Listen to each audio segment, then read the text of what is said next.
ძალიან დიდი მადლობა ჩერნოვეცკის ფონდს ესეთი ყურადღებისთვის. ოკაია მაგრამ აბა რა მიერთვი. დიდი მადლობა ჩერნოვეცკის ფონდს, ყველა ჩერნოვეცკის ფონდი, ყველა დამხმარე, ვინც ეხმარება ჩერნოვეცკის ფონდს. ზოგი რიცხავდა თანხებისთვის, ზოგი პირდაპირ მოქონდა, პამპერსები მოქონდა, წამლები მოქონდა, საკვები მოქონდა. ეს ყველაფერი იყო ჩერნოვეცკის ფონდიდან გაგებული ინფორმაციით, რომლებიც ყველაფერს ამას ავრცელებს. ხელის მსუბუქი მოძრაობით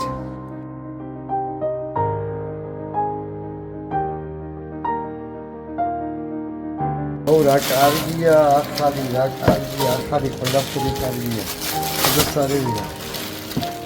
ეს იყო ჩემი ოცნება კარტოფილის საფრთხნელი და თევზისდანი. პირველ რიგში უსურვებდი ჯანმრთელობას, წარმატებულ ბიზნესს უსურვებდი, მშვიდობას ოჯახებში, მშვიდობას საქართველოში. რაც მეტი იქნება ასეთი ქველმოქმედი და დაეხმარება ჩერნოვეცკის ფონდს, მით მადლობელები ვიქნებით ჩვენს და ყველა ჩვენნაირი ადამიანი, ვისაც ესაჭიროება დახმარება. დიდი მადლობა ჩემ ოჯახისგან და დიდი მადლობა ვისაც მომავალში დაეხმარება. აი ნახე რამდენი რაღაცა მოგიტანა ჩერნოვეცკის ფონდმა.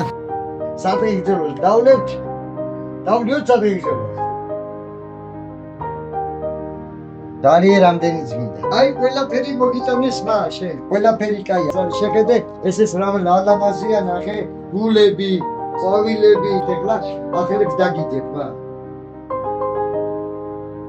ძირითადი პრობლემა გვაქვს დაბანის პრობლემა, რომელიც არის საერთო ტუალეტში ვაბანავებთ ბავშვს. საბუთებია მოსაგროვებელი იმისთვის, რომ უფლება მომეცეს, რომ ცალკე გაკეთდეს ვანა ტუალეტი ბავშვისთვის.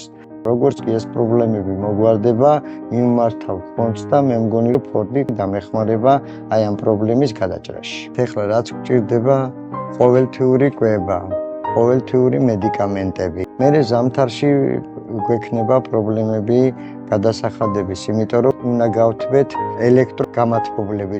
გადარიცხეთ ნებისმიერი თანხა ჩერნოვეცკის ფონდის ოფიციალური საიტის მეშვეობით.